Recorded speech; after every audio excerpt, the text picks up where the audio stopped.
Over the last 20 years, I have been a television and radio reporter in the Pacific Northwest. And during that period of time, I have passed along to the public hundreds of news stories from all portions of the world about the UFOs, the unidentified flying objects, the flying saucers.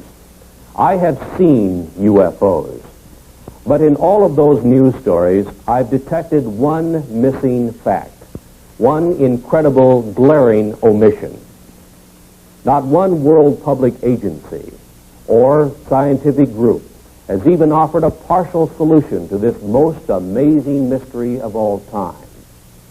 No public authority has told us who are the overlords of the UFO, and why are they here, right now, at this time. There is no Air Force defending any portion of this planet that can truthfully deny that the following documented incidents did take place, and that similar incidents are taking place almost every day somewhere in the world. In the southeastern United States, military aircraft have disappeared, and UFOs have been connected with those disappearances. Near Pascagoula, Mississippi, 2 shipyard workers were taken aboard a UFO and given physical examinations. In 1976, in Kentucky, 3 women were taken aboard a UFO and terrorized while the humanoid crewman of the UFO gave them physical examinations. In Wyoming, in 1975, an oil exploration foreman, while elk hunting, was picked up by a UFO along with the elk and was medically examined and returned to the elk hunting area by the UFO crewman.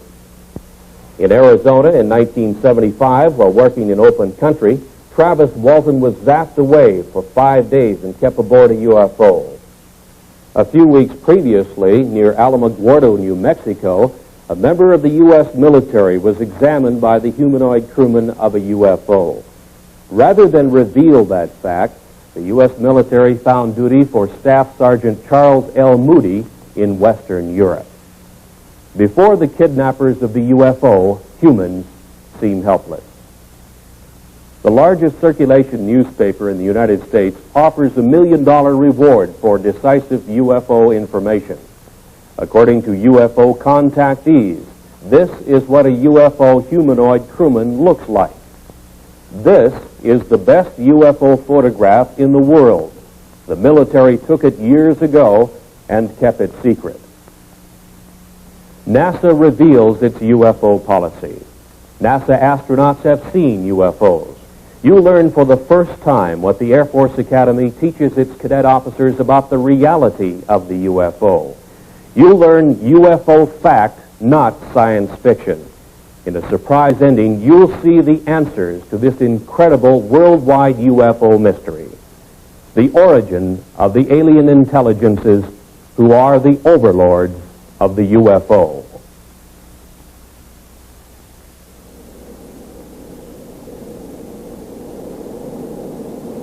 You know, Captain, I keep thinking about a real problem, and it's bugging me. What's that? Well, remember the TWA case when Captain Schemmel dived under a UFO and about a dozen passengers got hurt? Boy, I sure do, yeah. Ever think of what that would be like on a 747? Well, I've thought about it, but I don't talk about it too much. Well, we got 300 or 400 passengers and 20 stews moved around the cabin. Most of the passengers don't keep their seat belts fastened. Now, if a big UFO came on a collision course, and with a 747 cruising at over 600 miles an hour, we'd have just a couple of seconds to take an evasive action of some sort, a dive or a zoom. 300 people would be smashed around and a lot of them hurt. Some could be even killed. You couldn't tell what would happen in that cabin. Probably panic. Well, panic at the least, but you know, even if you got control and got down okay, the airlines couldn't hide a thing like that. But the FAA doesn't want to hear about UFOs, and they don't tell us, that's for sure. Now, if we talk about UFOs to the news media, we somehow get blacklisted and our jobs are in jeopardy. As an airlines pilot, no matter how many UFOs I see in the air, I'm not telling anybody about it. In the last half of this century, there has been one mind-boggling giant of a mystery, which has overridden the knowledge gathered by mankind through the ages. There seems to be no answer to the reason for the appearances of the unidentified flying objects, the UFOs. Public opinion pollster George Gallup reports that perhaps 15 million U.S. citizens, scientists, and other responsible observers have seen the so-called flying saucers, the UFOs. Who are the overlords of the UFO? What is their origin and their mission?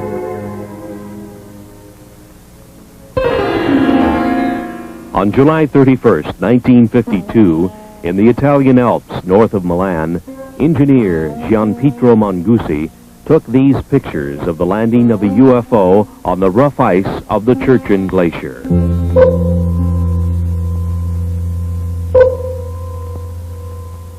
The UFO landing was only 3 minutes in duration.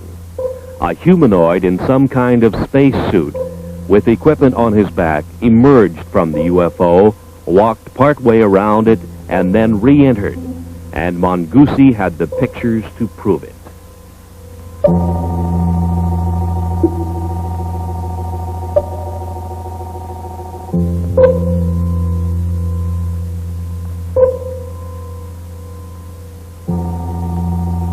Verification of the origin of these photographs was made for the producers of this motion picture by a Swiss researcher and niece of psychiatrist Dr. Carl Gustav Jung, Miss Lou Zinstag.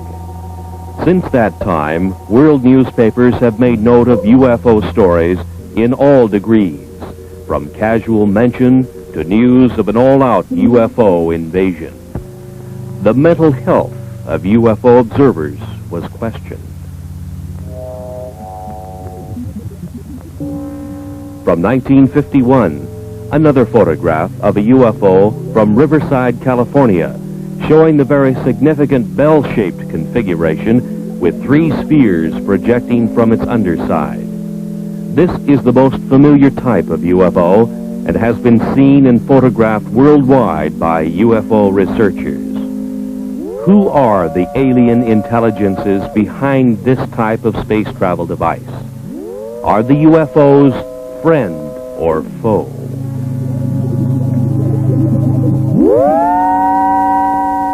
In 1973, another significant UFO picture shows not only the anti-gravity device operational, but also with it is a smaller degravitated sphere under the control of the alien intelligences of the UFO. Who are the overlords of the UFO?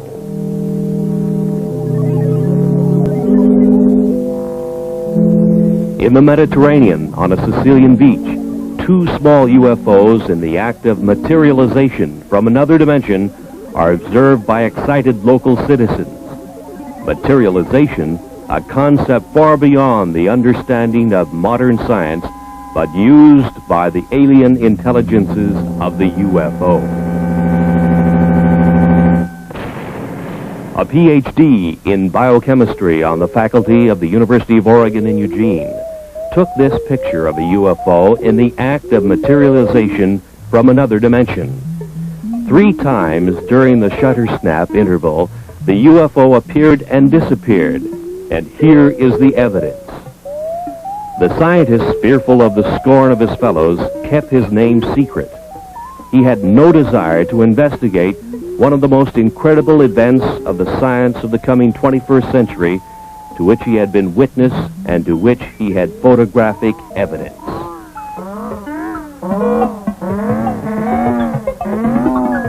Kidnappings have occurred of military jets, people, and automobiles full of people. The military is helpless, and so are the police departments of the world. Where is the origin of the UFOs? UFO Quebec carried this sketch of a UFO humanoid crewman with a map of the star system in the vicinity of Zeta Reticuli, many light years away. This was indicated to UFO contactees Betty and Barney Hill. Is it truth, or is it a cover-up story? 2 UFOs over San Francisco, similar to UFO surveillance stories and photographs to come from every major city in the world. Iron Curtain scientists have stated publicly their feeling not only that UFOs are real, but that they have the same type of experiences which match those published in the Western world. We now reveal the facts of the UFO which couldn't be kept secret. The planet's most incredible unsolved mystery. Despite the cover-up efforts of world governments, a world silenced by fear, and a helpless world military, private scientific investigators all over the planet have contributed the UFO evidence which we now reveal. The UFO, the secret that couldn't be kept, that can no longer be covered up. Mount Rainier in the state of Washington was the area where private pilot businessman Ken Arnold, flying back to his Idaho home, first saw 9 disc-like flying objects on the sunny afternoon of 24 June 1947. They were moving at 1,500 miles an hour, a speed far exceeding anything we could put into the air at the time. When he landed his airplane at Pendleton, Oregon, he reported the sighting of inverted saucers moving at incredible speed. The next day, on the radio news broadcasts and in the newspapers, the story sensationalized the term flying saucers. The previous summer of 1946, a member of the U.S. military encountered a giant UFO in a near-miss aerial situation, and the Air Force kept the threat to air safety secret. This event happened on the first day of August 1946 to the man second in charge of flight safety for the U.S. Tactical Air Command, Captain Jack E. Puckett. Captain Puckett's UFO encounter occurred about 30 miles from MacDill Air Force Base near Tampa, Florida, where his twin-engine C-47 airplane nearly collided with an airborne object about twice the size of a B-29 bomber, or about 300 feet long. His report further described the UFO as being cigar-shaped or cylindrical, and with what appeared to be glowing portholes. Governmental agencies have not responded to anxious questions from UFO observers. The Federal Aviation Administration has no UFO policy or opinion. The U.S. Air Force says it has aborted its UFO study program. No answer has been publicly given. UFOs still continue to be sighted worldwide.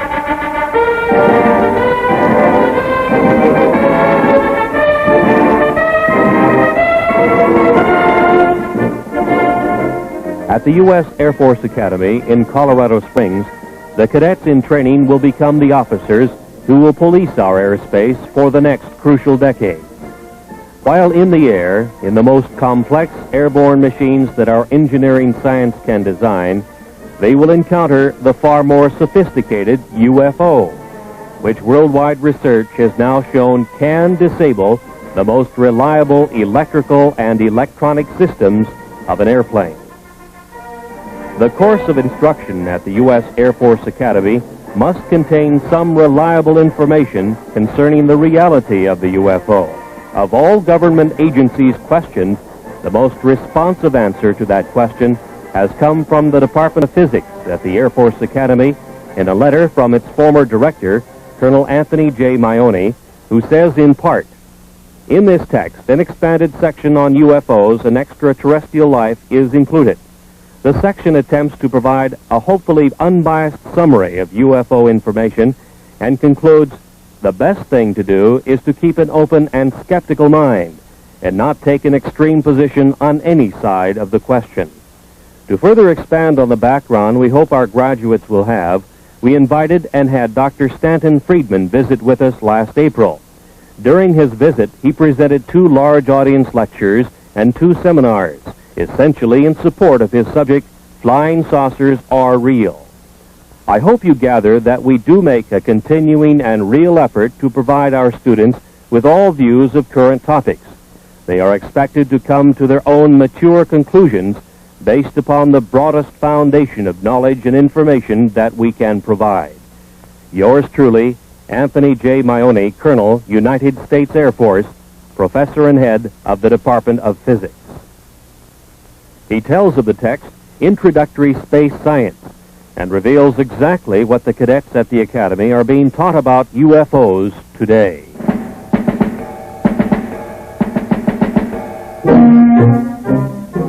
These are the men who will have to make crucial decisions while in the air when they encounter the incredible UFO. In the past, officers of the air forces of the world were given no instruction or any preparation whatsoever for this mind-chilling experience when they meet the spacecraft of the overlords of the UFO face to face. Nor have our astronauts been given proper instruction.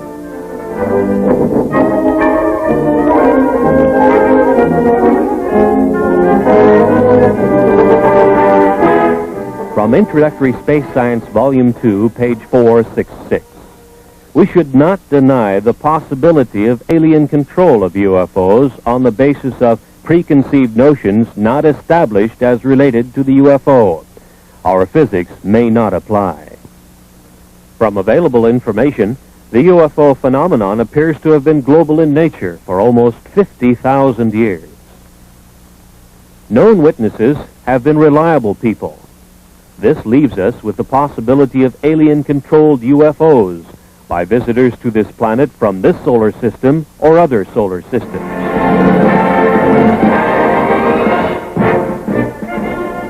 The existence of at least 3 or possibly 4 different groups of aliens, possibly at different stages of development, which implies the existence of intelligent life on the planets in our solar system, or a surprisingly strong interest in Earth by members of other solar systems, the Air Force Academy text admonishes its officers in training to keep an open mind on the baffling subject of unidentified flying objects.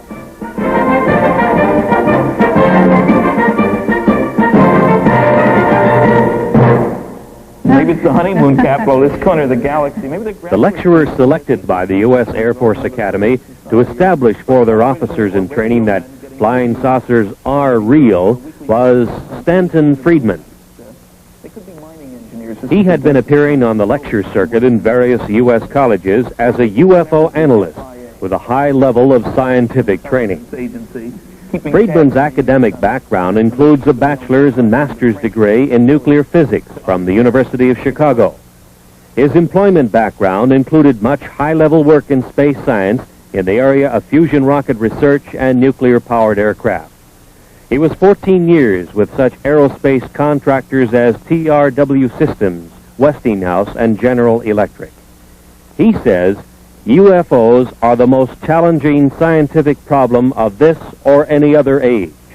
He made the following statements in public in Seattle, Washington, the home of one of the world's largest aerospace manufacturers, Boeing. The government has never really said what it's been credited as saying, that there are no flying saucers. They really word their press releases very carefully. The press takes it that last step.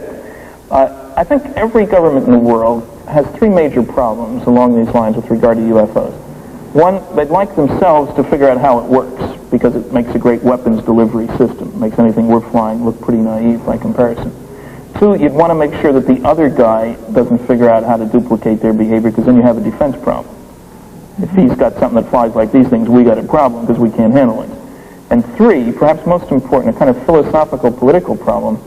As soon as it becomes obvious to the people on the planet and widely accepted that flying saucers are real and from off the Earth, there's going to be a push for a view of man as Earthlings, the people on this planet. Instead of I'm an American or Russian or Chinese, I'm an Earthling. There is no government that wants its citizens to owe their primary allegiance to the planet as opposed to the country. Nobody wants to give up their power.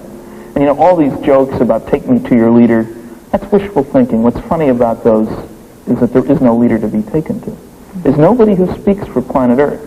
So there are enormous political problems with anybody saying, yes, there's somebody out there and he's coming here and he doesn't want to talk to me as a representative of the planet. How do we choose who speaks for the planet? I don't know.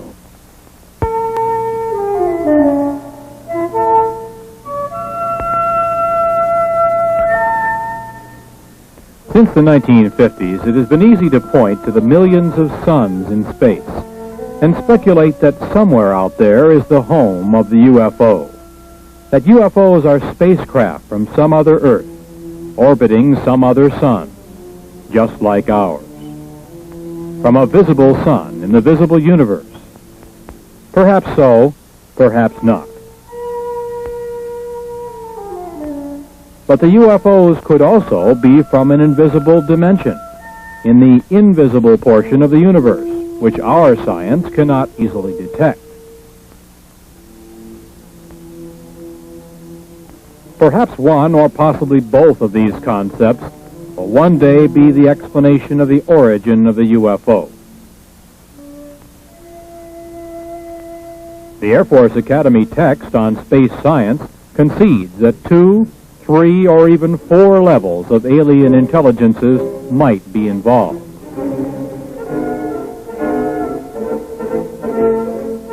NASA at the Johnson Space Flight Center near Houston, Texas, only concerns itself with the visible universe, with aerospace contracts administering the manufacturing of visible metal vehicles, making visibly televised trips in the Earth-Moon area, and with probes within the solar system by unmanned devices.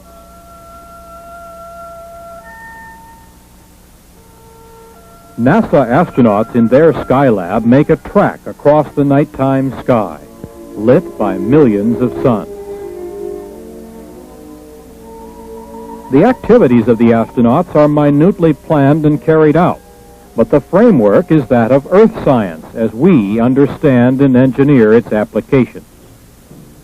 There seems little room for productive scientific speculation, perhaps because of the $38 billion NASA space budget, which is highly criticized in many quarters.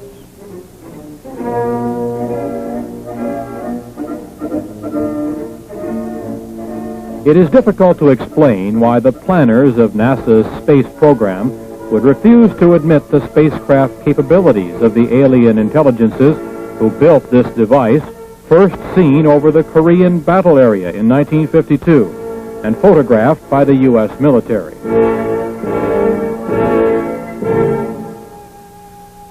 This picture was available to NASA. Obviously, it is not a picture of anything manufactured by humans on this Earth.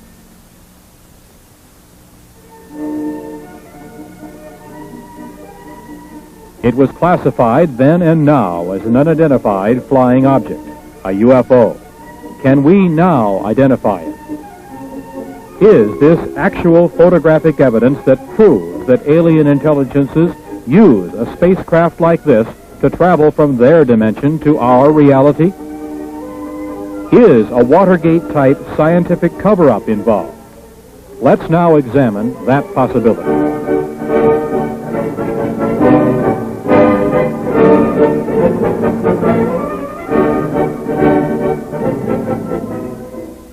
NASA first had warnings of UFOs from the pilots of its own X-15 project. The X-15 is a rocket-powered airplane which is launched high over the desert test area in California. The B-29 bomber is the launch vehicle which takes off, flies to its highest possible altitude, and then launches the little rocket-powered airplane. The test pilot gives it power, and the airplane goes through its maneuvers. Various complex engineering problems are worked out by such testing. And the engineering flight test pilot is one busy man.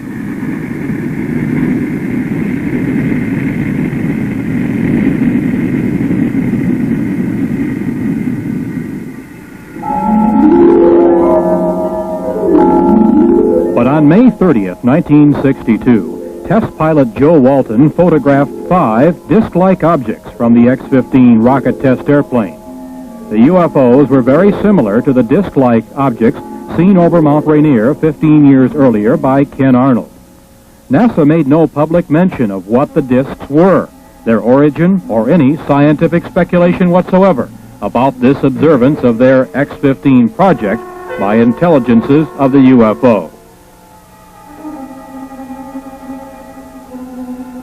On July 17th of that same year, this time at an altitude of about 58 miles, test pilot Bob White noted that he had UFO company and photographed unexplained objects even closer to his X-15.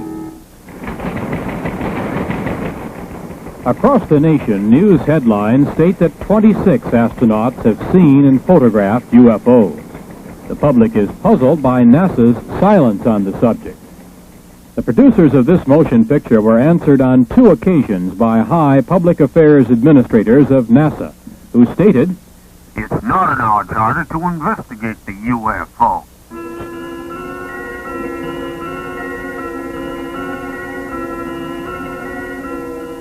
Inside the Skylab in zero gravity, the astronauts go through the day and night with their every minute carefully scheduled. The scientific experiments are in almost every instance planned, not to open new areas of the unknown in cosmic science, but to reinforce the ideas we already hold regarding the reality of the universe. Planners have left no time or leeway in which the UFO can be postulated, thought about, or examined. Certainly, few startling public announcements have been made of any new discoveries during space missions. No new theories have been advanced.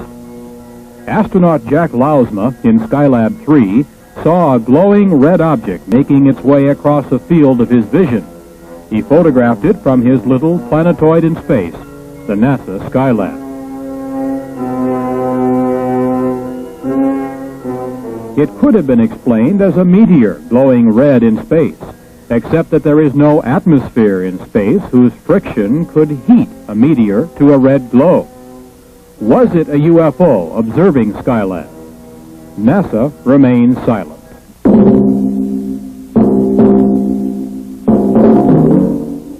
Complex instrument packages such as Explorer 10 vanish in space. Launched on the 25th of March, 1961, it disappeared, although its life expectancy was over 100 years. Perhaps some alien intelligence is examining this complex NASA space device. NORAD cannot find it, and it is not transmitting. It just disappeared.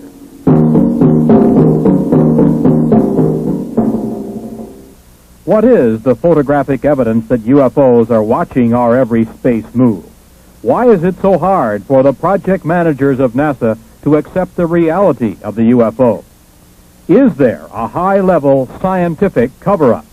And if so, why? Governments are charged with upholding the law. And no law on Earth is more basic than the law of gravity. No wonder the obvious anti-gravity capability of the UFO makes governments uncomfortable. Bravely, some astronauts have stated that they believe in the reality of the UFO and the capability of the UFO to defy gravity while our giant rockets consume enormous amounts of fuel, putting a simple space capsule or skylab in orbit. In the dark blue of space, in silence orbiting the Earth, the Skylab is the planetoid home of its crew. The crew is like the NASA test pilots in the X-15, busily occupied and concerned with the scientific work outlined for them by their NASA masters. Life support in Earth orbit is a scientific victory in itself and a major achievement for Earthlings. But outside alien intelligences are again observing the progress of man from Earth. 2 UFOs are photographed by an astronaut during a spacewalk. The hatch is open. The astronaut is working his problem. Again, 2 UFOs flit by. Just moving lights, something that could be easily ignored unless we obtained other pictures and other explanations. Actual pictures which could identify the UFO as a solid object with a mission and under intelligent control. One of the most remarkable instances of UFO photography took place in 1968, here above the Boeing Space Laboratory, south of Renton, Washington. Several photographs were taken of a UFO by then 14-year-old Scott Silty. It showed its anti-gravity capabilities as it hovered over the center in 2 locations. His efforts produced probably the only detailed shots of a UFO materializing to show configuration and portholes. His junior high school instructor, Jim Holm, was given the negatives to develop. Holm said he didn't know what to expect, but became a believer when he saw what the young Silty had apparently captured on film. When they came in that morning and they said, hey, we got the pictures we were talking about, naturally, you know, junior high students, you're a little bit reluctant to believe everything they say. But then, you know, as things proceeded, what happened was I developed the pictures, and we know the results now. What is your impression of what that object is? I'm always hesitant, but I would have to say that believing the students and the type of students they were, it almost definitely had to be some type of a flying object. Right out there. Right. And it's a little eerie. The thing that shook me up at first is I was reluctant to believe them. And when I printed or developed the film, I really couldn't see that much. But I was shocked. I have to admit, I was shocked when I put it in the enlarger. And through the enlarger, I could see a great deal more of what the object looked like. Like the portholes. Right. That was, I would say, the portholes was the most shocking part, because then it looked different than just a glow in the sky in a certain form, like you always hear the thing, you know, swamp gas and that sort of thing. But no swamp gas is going to have portholes or a configuration geometric the way that was. One man who has spent the last 25 years researching and keeping track of UFO sightings in the United States is Seattle fireman Robert Gribble. He has spent his spare time gathering all data possible that will help him keep track of when and where they take place. The pins on this map indicate sightings in the U.S. for just 1 year. Over the past quarter century, he has come to some conclusions based on the number of sightings he has recorded. We have received and recorded some 30,000 sightings since 1955. Have you noticed any particular patterns that developed in pinpointing the UFO sightings on these maps? No, we have found no marked pattern, although we do believe that they are following 2 procedures. One, a surveillance of the land areas, a very close surveillance, and a close surveillance of the people, and it seems to fluctuate from one to the other. Now, through all these years of research, you must have drawn some conclusions about what they are, what the UFOs are. Well, we firmly believe that what the people are seeing in those objects which we have classified as unknown are actually vehicles not manufactured on this planet. How can you draw that conclusion? How do you know? Well, the vehicles have been seen in the United States, and there are good records of this for the last 200 years, and actually the records go back into history for some 3,000 years. The same things that were seen then are being seen today. We understand that there are several hot spots in the United States, UFO sighting areas, and one of them happens to be in the southwestern United States in Utah. There have been a tremendous amount of sightings in the southwest over the years, with a very large concentration in the Utah area.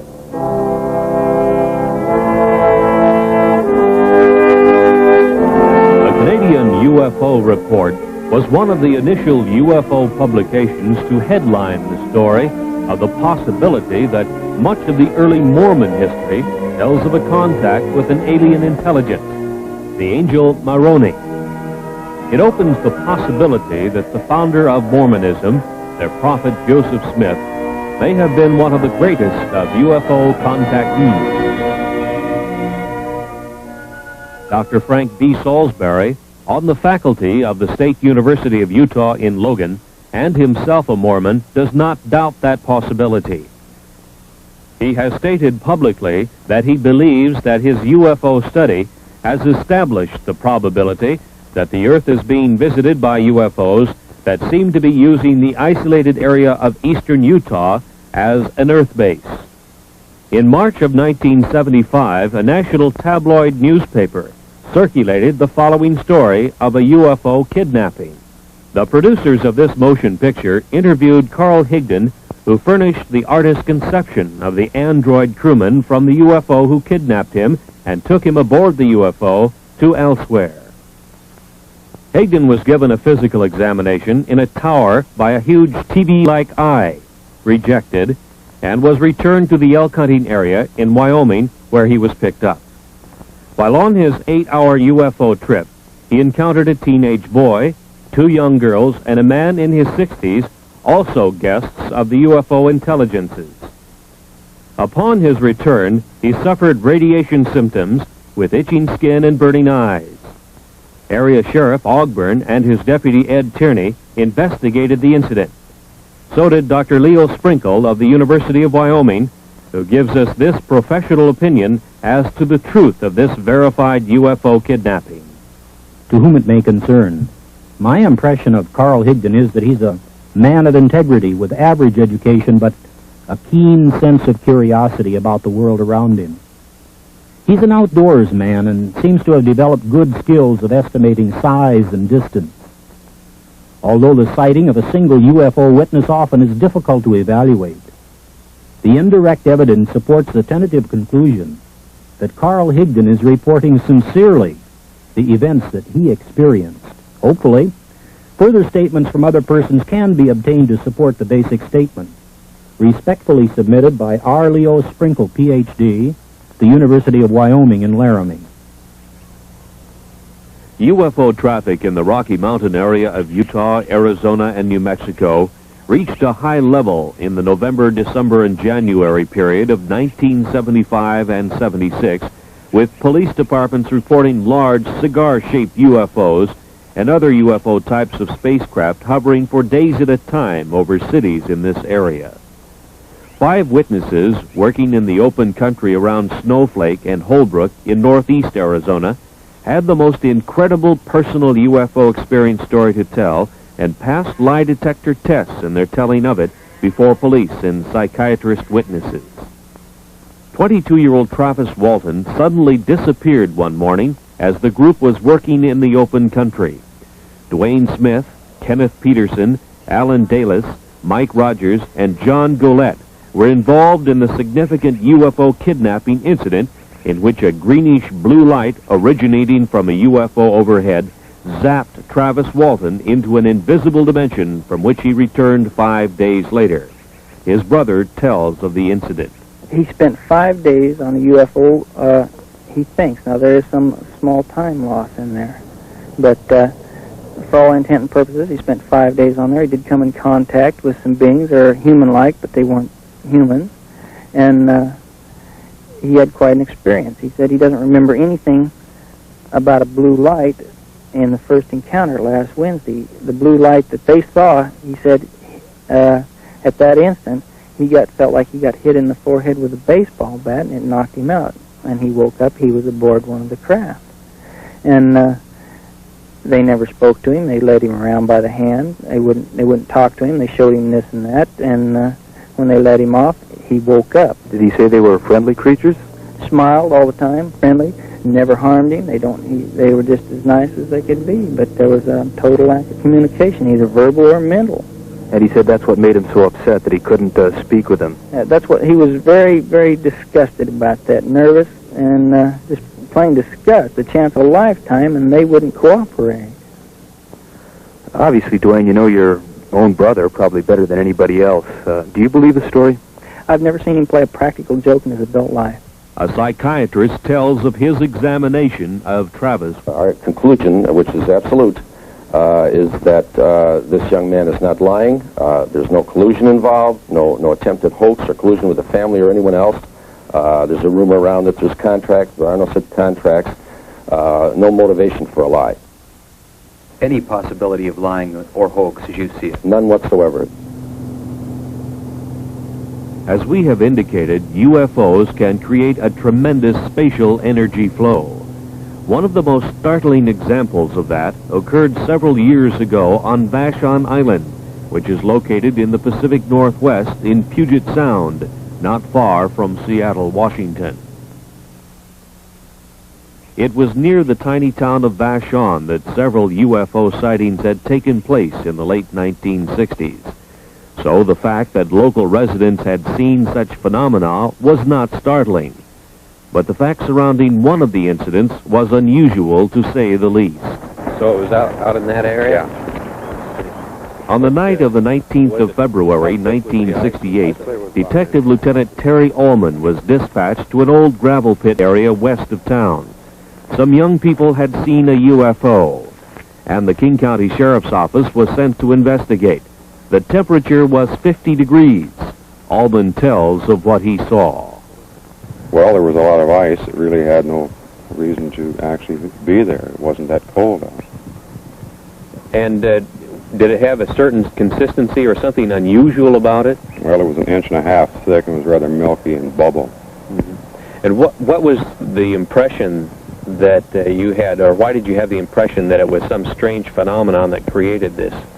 Well, I can't be sure about that, except it was entirely too warm out to have ice like that. One of the other officers had responded to a UFO call at that same location the night before. The UFO energy flow had apparently left a solid sheet of ice as it supercooled the area below the UFO as it took off. At the freezing temperature of 32 degrees, it would take some 113 hours to freeze the pond 50 feet in diameter with a sheet of ice 2 inches thick, and the weather had not been that cold. The UFO did it. Because of official concealment, denials, and just plain ordinary bureaucratic cover-up during the 1950s and 60s, many cases of UFOs establishing themselves as a menace to commercial airlines' safety of flight had been concealed.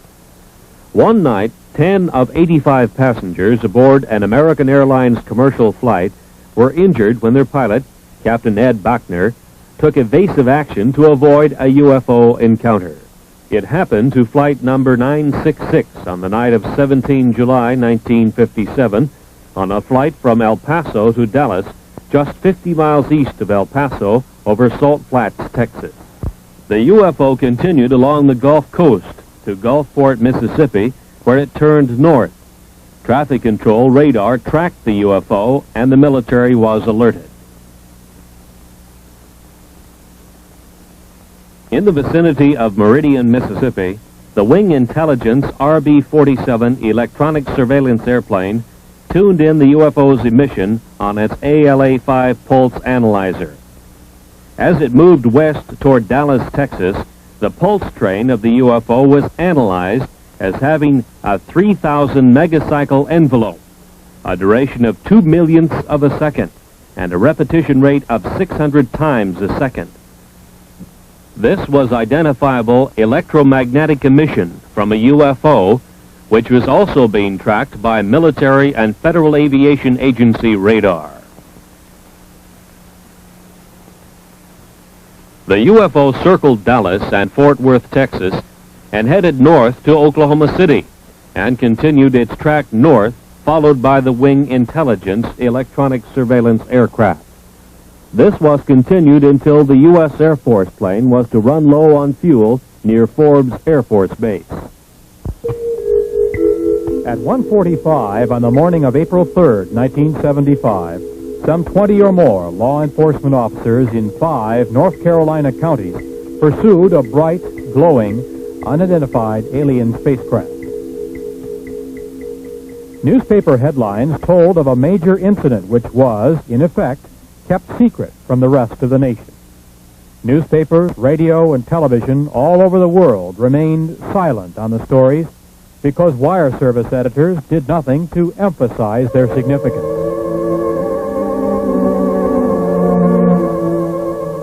From police descriptions, the artist has been able to draw the lighted V-shaped UFO which appeared.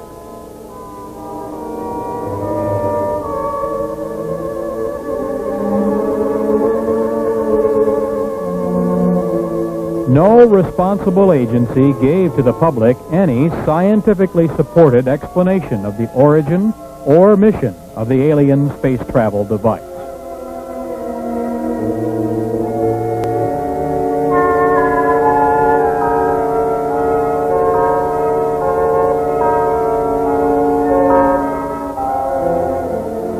The story was much the same 2.5 years earlier in Pascagoula, Mississippi.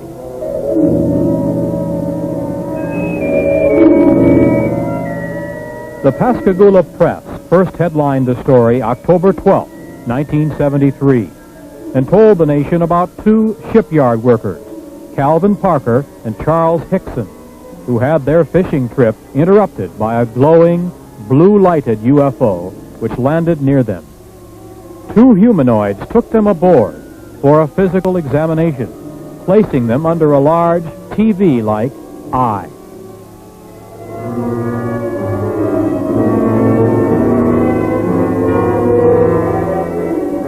Scientists were quoted as saying that the UFO report was true. NASA was supposed to probe, but didn't.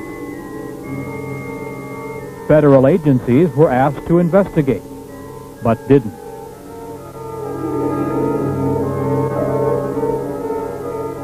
Hickson said the creatures from the UFO seemed friendly, but that they acted controlled, as if they had a specific thing to do, and did it.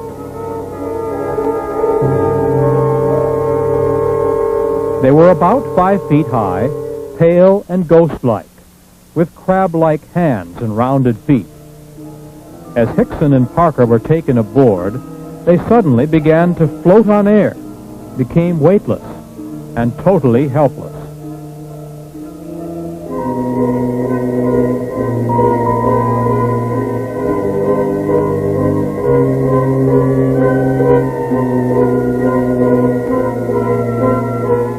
In the Gulf South, from Louisiana to Florida, hundreds of reports to police and sightings by police officers told of UFO activity that same night.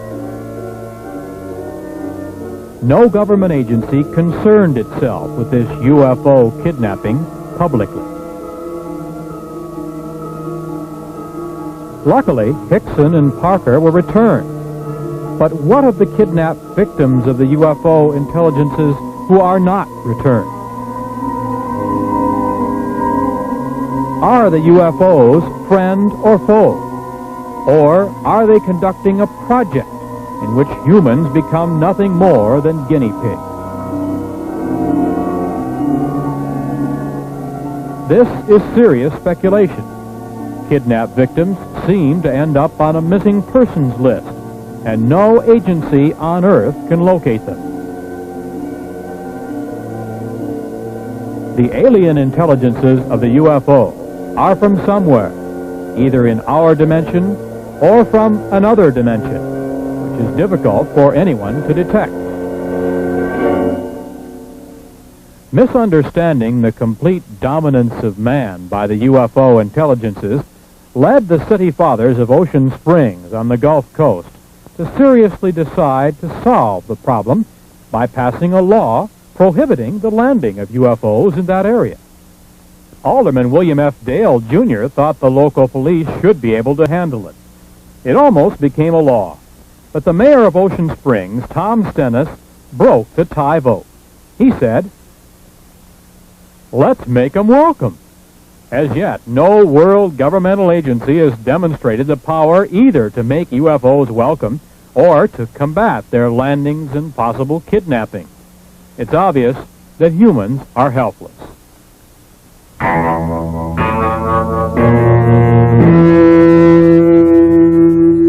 Since 1966, the very competent scientific analysts of the British publication The Flying Saucer Review have been assembling all available information about alien intelligences who have made repeated UFO landings in the high Pyrenees Mountains between France and Spain.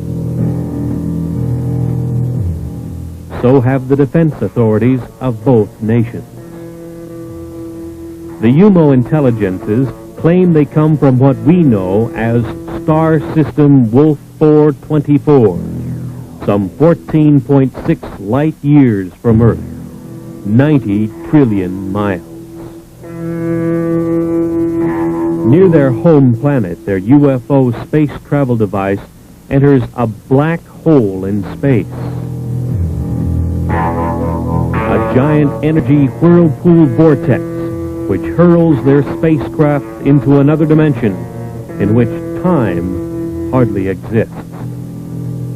From this, they emerge into our dimension, into our solar system, and proceed to their expeditionary target, Earth.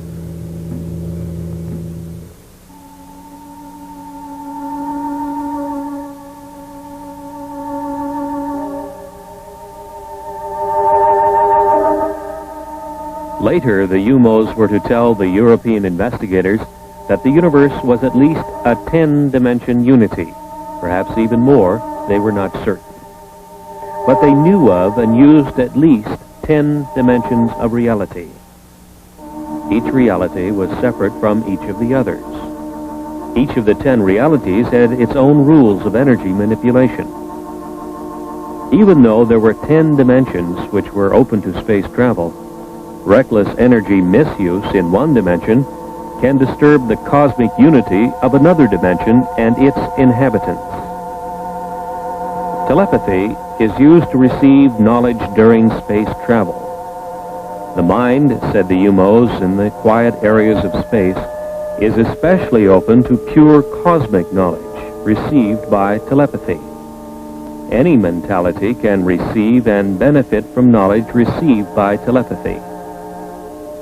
The more telepathic ability is exercised, the more valuable it becomes, the UMOs learned, as they learned many of the high scientific secrets of the solar systems they traveled through in their space exploration projects.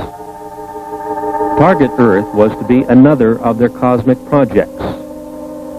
The UMOs first learned of the planet Earth, with inhabitants of some intelligence, in the Earth year 1950. They landed and left 8 of their males and females in the area which had high mountains between France and Spain. Since that time, they have studied the new planet and the method of mental understanding used by its inhabitants. They found Earth science could not account for cosmic beings like themselves. They have carefully made themselves known to certain people of France and Spain, about 30 in all. They have tried to understand the limitations which exist in the mind of man. They find human knowledge inadequate and much inferior to the cosmic understanding, which permits space voyages between the UMO position in the universe and the Earth.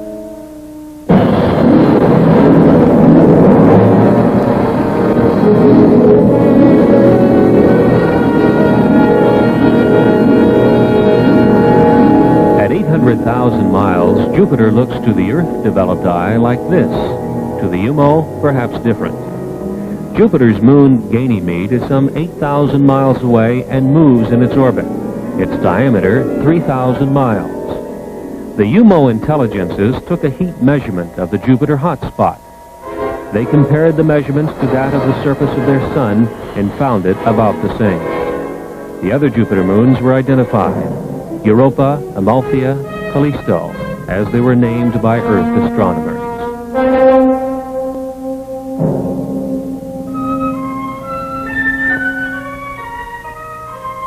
The spacecraft continued to the next solar system checkpoint, also at the same time slowing its rate of travel.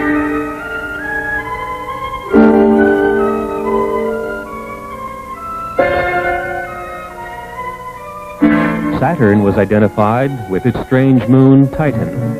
Titan rolled along the equatorial plane of Saturn like a wheel on a road. The UMOs identified its atmosphere, methane. In the vicinity of Saturn, they tuned to the history and the totality of knowledge of the solar system, accumulated since the time the sun was born. Knowledge lost, and knowledge still used, and knowledge to be rediscovered. It was from this Saturn knowledge store that the UMO intelligences learned of humankind's achievements and failures. They learned, too, of the state of development of the plant and animal life and all details of Earth and the other planets. They continued their journey past Saturn, its bright rings shining a dark space blue in the Titan sky.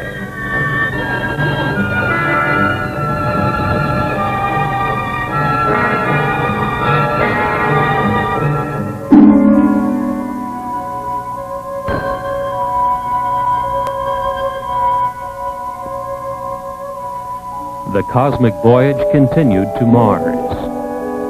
A close look at Mars revealed snow at the base of its mountains of Mitchell. On Mars, with its thin atmosphere and low water vapor content, the snow behaves differently than on mountain peaks on Earth.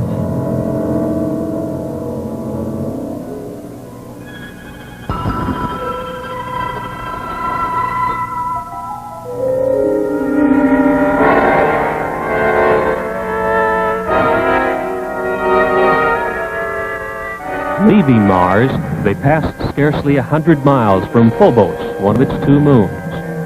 4,000 miles above the red storm-swept planet, Phobos is a dark clump, only 16 miles in length.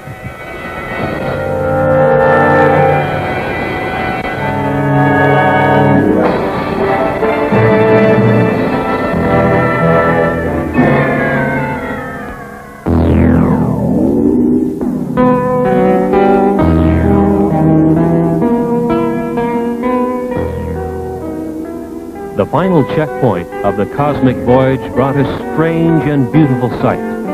Their project destination, Earth, was eclipsing its own sun, and they passed over the Earth's moon just beneath. They had come nearly 90 trillion miles, 14.6 light years. Elapsed Earth time, just about 7 months.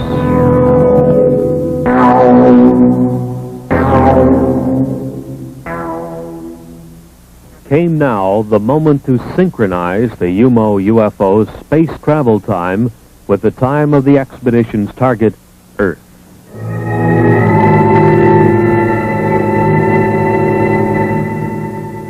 By telepathic means, the UMO alien intelligences claim to have notified some 20 selected Earth people of various responsible backgrounds to expect the UMO UFO.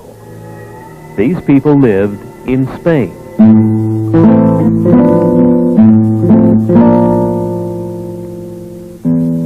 The British Flying Saucer Review headlined an attempt by the Spanish Air Force to intercept the UMO UFO.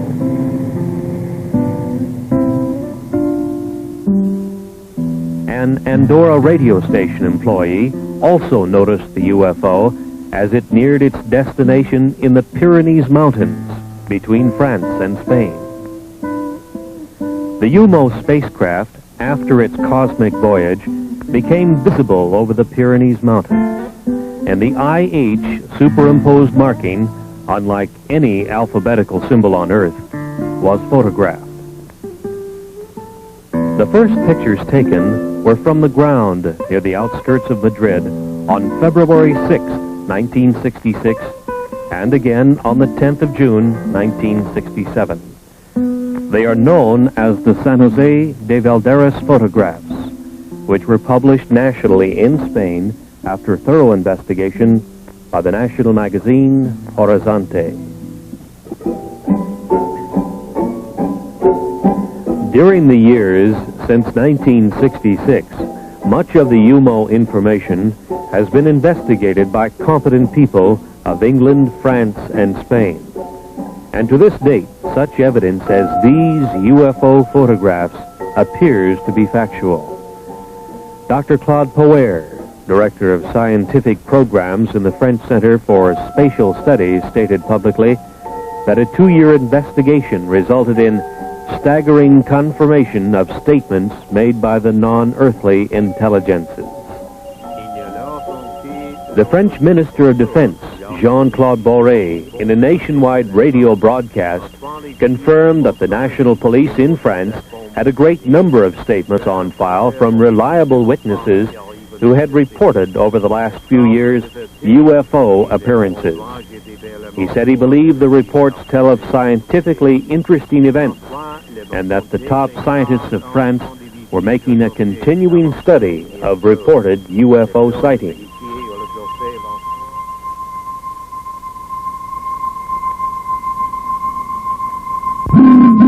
From those files comes this photograph of a UFO taken at night as it was tracked across France. This is known as the Valençol UFO. The device is emitting brilliantly colored radiation and seems solid. If so, it is obviously capable of defying gravity. The French defense minister says that this type of appearance is being studied seriously by French science. Not so in the United States, where even the anti-gravity capability of the UFO is being ignored by official science.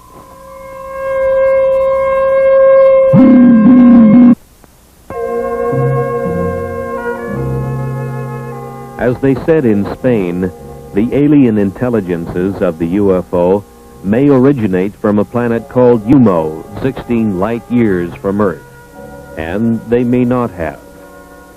If we are to understand the origin of the UFO, we must be ready to vision another dimension which penetrates our earthly reality.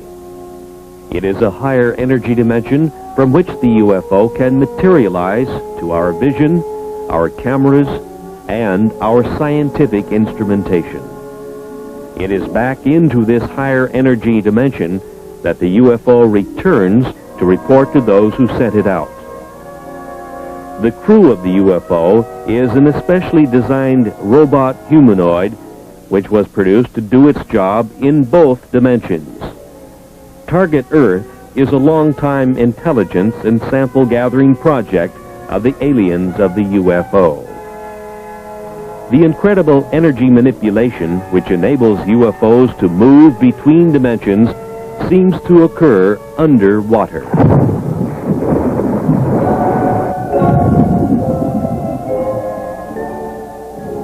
The Puerto Rican Deep, which extends 30,000 feet under the sea, is one such area. Seawater covers 2/3 of the surface of the Earth, and in that water lives one of the Earth's most intelligent and environmentally adjusted creatures, the dolphin. The dolphin's brain is substantially more complex and in some ways superior to the brain of man. The dolphin's telepathic ability is highly developed, and with it he excels at communication with other dolphins. Today, the Canadian-edited UFO report and other such publications are the only other mediums which have carried stories which have filled the Venezuelan newspapers and tell of UFOs which emerge from under the sea off Puerto Rico and continue to the U.S., South America, and Europe. Undersea disturbances of a major nature have occurred in this area for many years.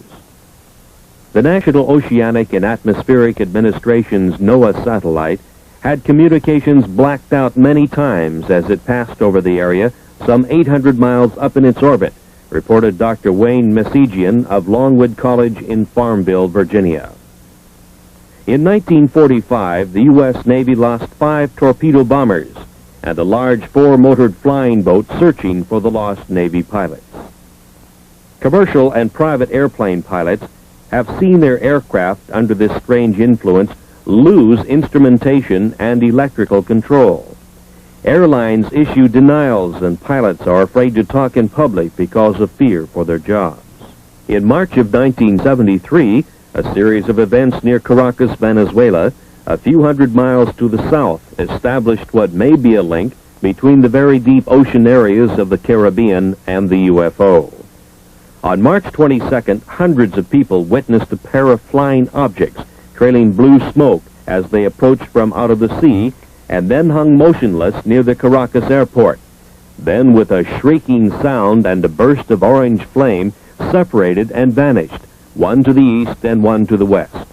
For the next 9 days, UFOs rose out of the sea, hung in the air, remained motionless, and in various manners cavorted over the metropolitan city of Caracas, Venezuela.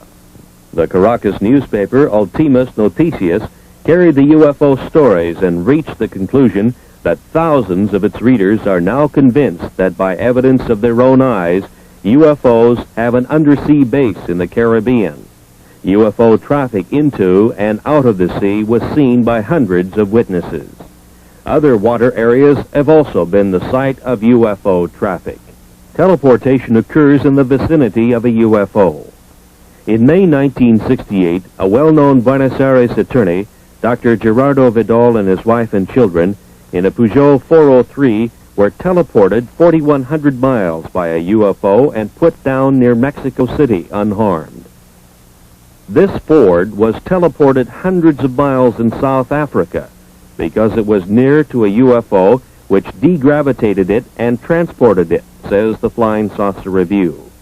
The aliens of the UFO are energy manipulators of a very advanced nature, far beyond our science. In the search for the method of communication with alien intelligences of space, such as the overlords of the UFO, some of the most significant work in the world has been done by Dr. L.G. Lawrence, president of the Ecola Institute of San Bernardino, California, a research foundation. Dr. Lawrence is one of the world authorities on the use of biological sensors, such as that of the friendly laboratory philodendron, which senses the pain of Dr. Lawrence.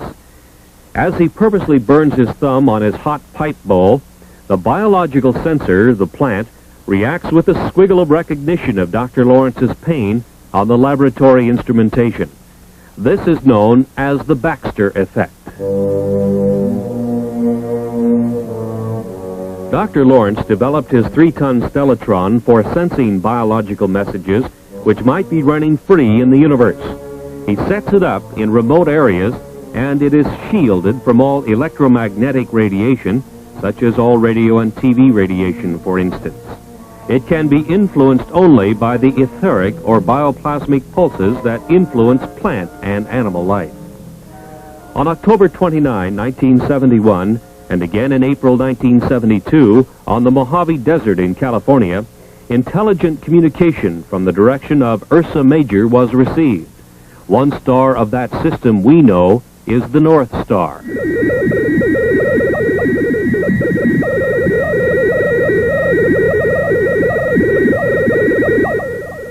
The intelligent character of the overall pulse train is implied by the discrete spacing patterns and the repetition of recognizable patterns.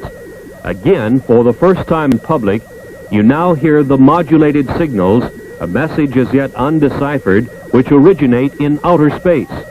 This has been brought to you by special permission of Dr. Lawrence, and it is a scientific first.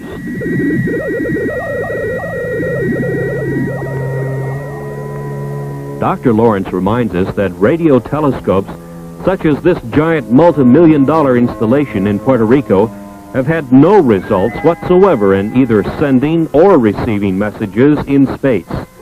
Radio telescopes seem useless in receiving cosmic messages, probably because they are looking and listening to the wrong possible sources. He recommends biological sensors instead. His low-cost equipment has resulted in a tape recording of interstellar communication, and it is on file with the Smithsonian Institution in Washington, D.C.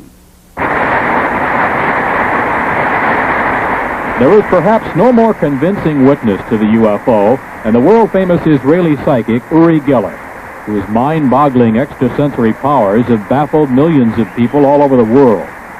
Geller believes that his powers are not unique to him, but are instead proof that energies exist in many different ways than those now known to science. Later, we will see Geller demonstrate his bioenergy powers before a live audience. Geller leaves little doubt about his feelings on the subject of UFO. Let me tell you, I've never seen an extraterrestrial being in my life. I wish I will, and I know I will one day.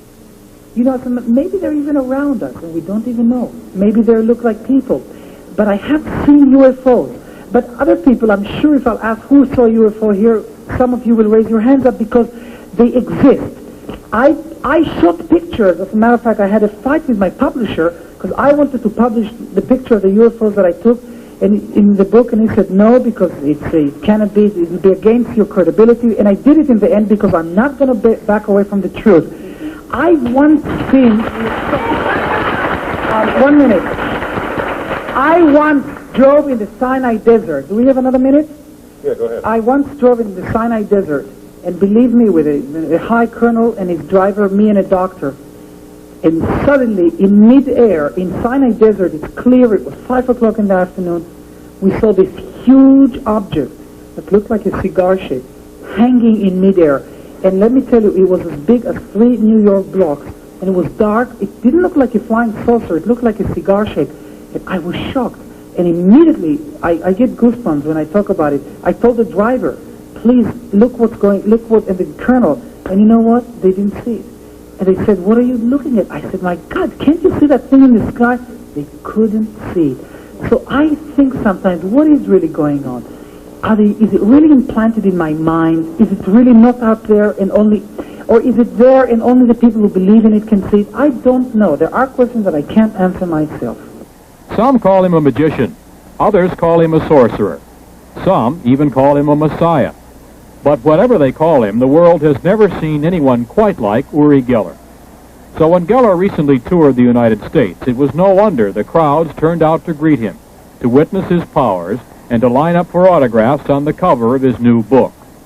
They stood in line because they had just witnessed an extraordinary sight. Hundreds brought with them broken watches and clocks, many of which hadn't run for years. Then they sat back and watched the bioenergy of URI Geller go to work. You can see that the second hand, can the camera show the second hand? That'd be a tough shot, I think. I don't know how to show it, but it's not working, but tell me to... The watches that he is working with, we've got a whole huge handful. How many there? Maybe 10. I don't know. Let's go. This is what I want you all to do now, and I know it looks silly. I'm going to shout 1, 2, 3, and all of us are going to shout work. I mean, we're really loud and really talk to these watches because that's the way it works. 1, 2, 3, work! Listen a little louder. It's your watches, you know. We may have blown out the transmitter, I think. One more time.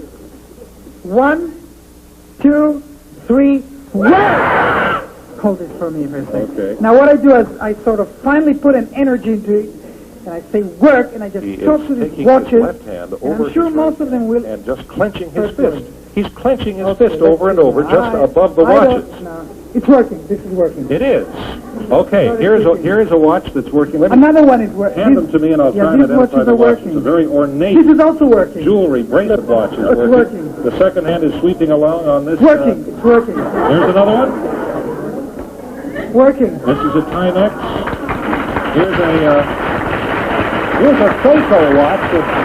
Goodbye. Now wait a minute. Then, while hundreds watched and thousands more listened on radio station KVI, the city of Seattle witnessed the power of biological energy in an even more convincing form. This is what I want you to do. I'm holding these keys in my hand very, very gently. And what I want you to do, Ken, is put your hands on these keys, cover them, and start with, cover these ones. No, not very, very gently like that, and the other one.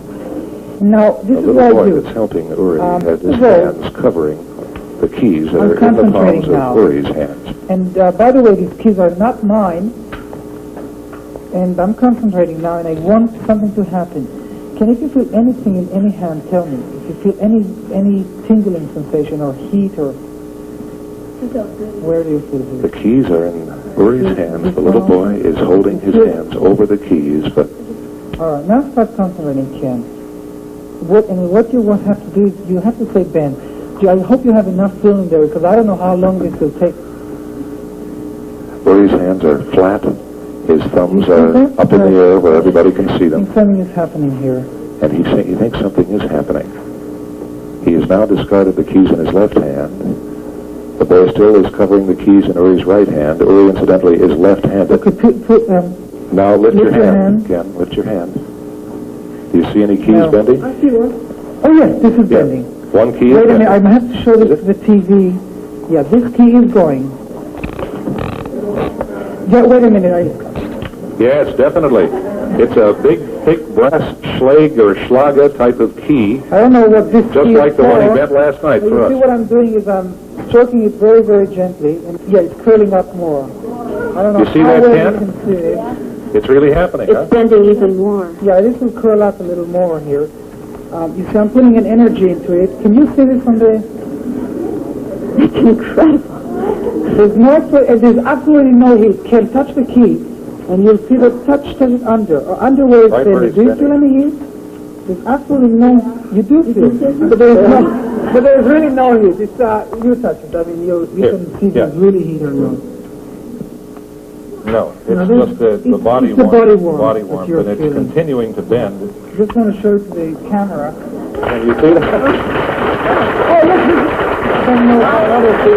There goes another one. The key that he has bent is fastened to a key cluster, and another key is beginning to bend on a cluster fastened below this it. is going also now.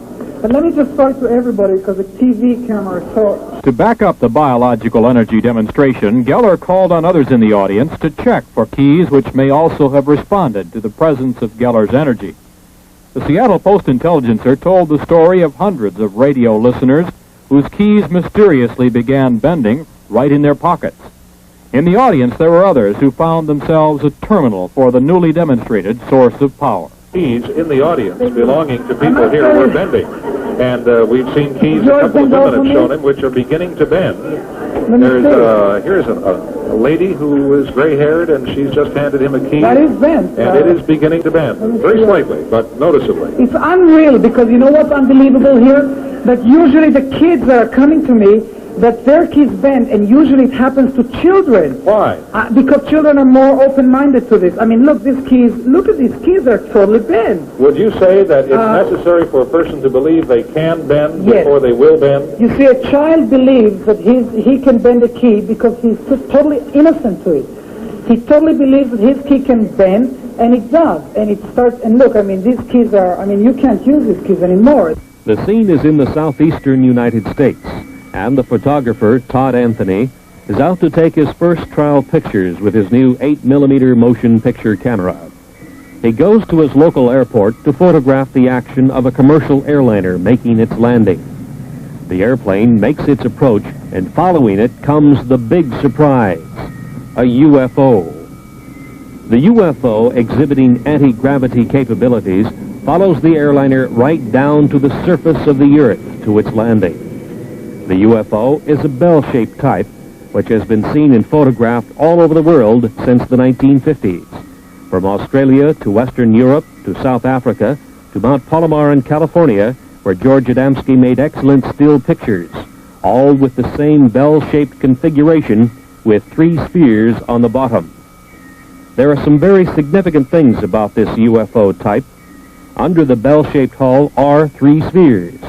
It is these globes which, when excited by a high energy level, cause the UFO to become immune to gravity. At this point, the UFO begins to take on a glow. At a higher state of excitation, it it is ready to move into its home dimension, a dimension which is not light years away, but right here, interpenetrating our reality. A significant amount of scientific research evidence now seems to confirm the amazing fact that UFOs such as this are interdimensional spacecraft. These same types of UFOs have been photographed invisible to the human eye by means of ultraviolet filters and have been found to be trailing our commercial airlines flights at 35,000 feet, just as this flight was tailed by a UFO right to its landing. This time, it was visible. We have presented evidence that many times commercial flights near a UFO have lost electrical control and their aircraft instrumentation. Pilots have confirmed this fact. Passengers have been injured as pilots have taken evasive action when surprised by a UFO which to them seemed to be on a collision course. Yet no world scientific agency or government group has seriously studied the problems of UFO encounters, or kidnappings, or losses of aircraft due to the UFO.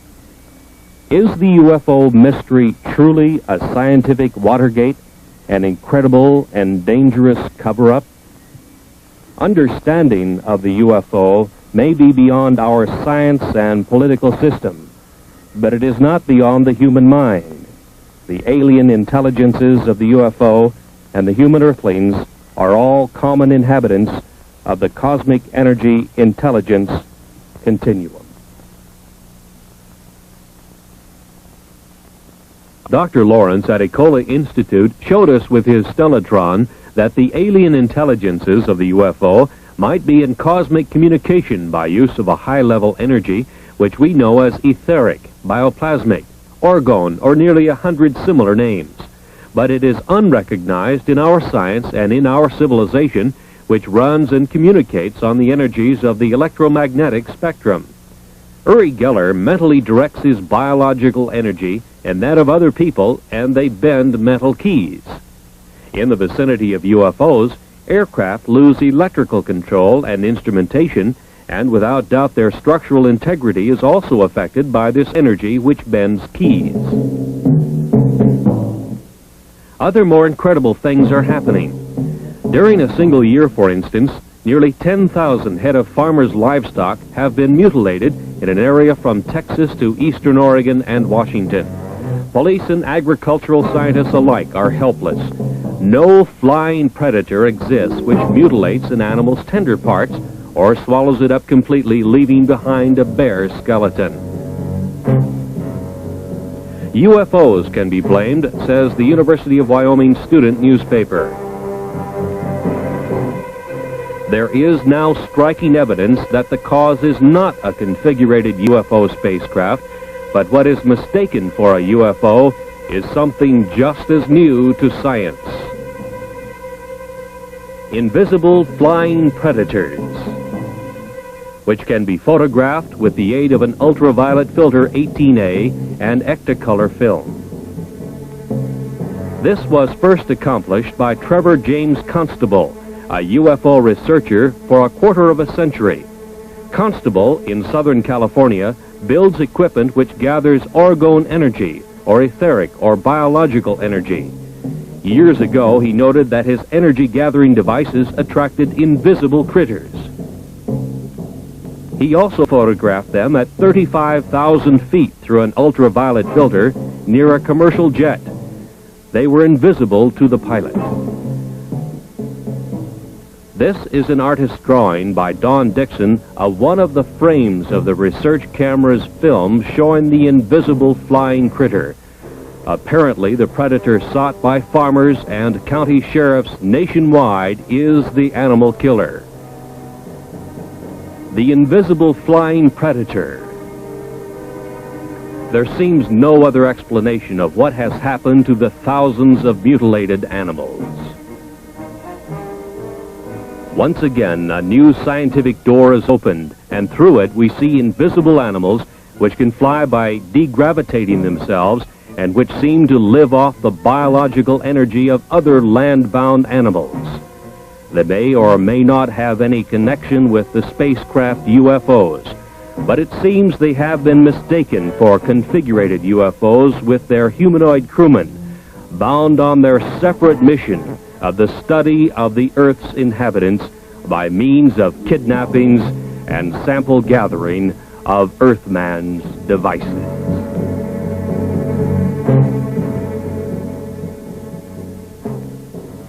In the U.S., it is at Federal Aviation Administration flight centers that air traffic controllers are trained to handle the routing of aircraft in the nation's air lanes, so as to keep constant eyes on the safety of flight procedures. But what about the UFO? What about near misses where UFOs and passenger airplanes were involved? These near misses have occurred, and when the pilot takes evasive action, passengers have been injured. This we know to be fact. UFOs are conveniently ignored by all. This is the FAA interpretation. Air traffic controllers are just that, not UFO traffic controllers. UFOs are ignored in the FAA procedures, even though it can now be proven that not only have near misses occurred, but that aircraft have been lost in the powerful energy fields of the UFO. The UFO problem has not as yet been permitted to be properly studied. Truly, is this expensive and complex world air traffic control system really adequate? The evidence now indicates that not only the military, but also the civil bureaus of world governments have been engaged in an incredible and deep cover-up of the real menace of the stepped-up UFO invasion of their target, Earth. The police departments of the world are helpless before the kidnappers of the UFO. This, too, we now know to be fact. How is this nonfeasance possible? This is Joe Harrell. He runs the Flight Control Center near Seattle, Washington. His job is to run it and train air traffic controllers. What we wish to point up now by a question is how extremely expensive governmental bureaucracy is able to ignore an obvious peril to world citizens by simply non-admission of the existence of this mind-boggling problem. To my knowledge, UFOs are not included in any of the training programs. We would, of course, provide instructions to our supervisors on how to handle reports of UFOs, but it is not included in the training of a controller. So I suppose the only way in which it would be included would be, and I assume you admonish these people to be aware of any unusual circumstance. That's right, and make the pilots aware of what they're aware of, and to this extent it would be included. But as for specific procedures, no. After $60-odd billion spent for manned spaceflight by NASA, it has been determined that man is truly confined to this Earth. The incredible secret concealed from the tax-paying public by both NASA and its congressional masters is that man cannot participate in long space expeditions. NASA has scientifically verified and kept very quiet the fact that the unstoppable cosmic rays to which every astronaut has been exposed destroys brain cells at the rate of 1% every 4 months. Since the neurons of the adult human brain do not reproduce, a space expedition represents irreparable brain damage and would reduce the crew to idiots in even the 8 years it would take to go to the nearest sun and return. NASA claims that the 13% loss of neurons would equal the brain damage sustained by an alcoholic, but NASA does not allow for increased intensity of cosmic ray bombardment as the astronaut moves in space. NASA must now admit that man cannot travel far in space because of significant brain damage which he will undergo. The main building of a graduate university of advanced study in Switzerland near Basel is Das Gotienum, acclaimed by architectural students and professional architects as being a space shape of striking originality. Das Gotienum was founded in the early 1900s by Dr. Rudolf Steiner, whose philosophy of science deals with the influence of alien cosmic intelligences on the human mind. Dr. Steiner was a highly trained scientist and clairvoyant who could see to a higher etheric energy dimension. He could see a view of cosmic reality which is denied to normal human vision. In some 6,000 lectures attended by the best minds of Europe, he made his observations known to those who would profit from this higher knowledge. This information is now available.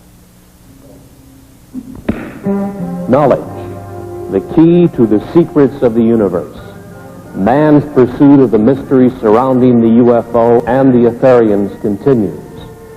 And although many books have been written about the subject, the best available information is speculation. So what we have offered you is the best available speculation. 2 questions. First, who are the Etherians? Notwithstanding their similarity to man, the Etherians' body is different from man's. They live in their own dimension, so we see only their servants, the humanoids. The Etherian overlords of the UFO have thinking minds, feelings, and emotions like we do. They have a strong sense of will and a strong sense of purpose. And they live in their own dimension, so they can't set foot in our material world, according to Dr. Steiner. Next, why are they here? Why are they interested in Earth humans? Maybe we are doing something here on Earth that is disturbing their world, their dimension. Maybe we are doing something here on Earth that is upsetting the balance of the universe. UFOs have been seen for centuries. Is this recent stepped-up activity over the last 30 years due to some recent disturbances within our dimension? Maybe we have sent giant shock waves throughout the universe, and the Etherians are here on Earth, trying to find out what they can do about this intrusion. One thing could well be the high harmonics of the sonic boom of the supersonic bomber, such as the B-1.